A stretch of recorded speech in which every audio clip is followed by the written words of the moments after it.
What's up, everyone? In today's video, I'm going to show you something that every driver ought to know: how to check their oil.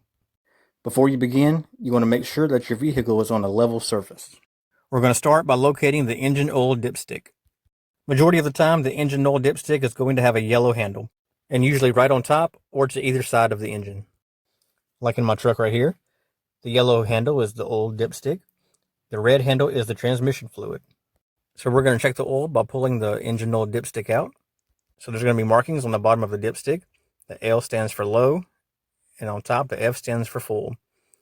And you want the oil up to the full line. If it's below the full line, you want to add oil until it gets to the line. So I'm going to use a shop towel to wipe the end of the dipstick clean. Then I'm going to put it back in the engine, leave it there for a second, pull it back out, and see what the oil is reading. And the oil is up to the full line, so the oil level is perfect. Okay, so say you checked your oil and your oil is low, you're going to have to add oil. So we're going to open up this engine oil cap. We're going to twist it off. You would put your funnel in right there, and then you would put in whatever oil your vehicle calls for. If you don't know what type of oil your vehicle takes, it's usually written on the cap. On my truck, it's not. But if you don't know, you can look in your owner's manual or you can Google it.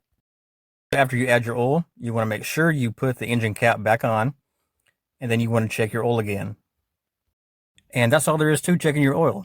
If you found this video helpful, hit the thumbs up button and subscribe.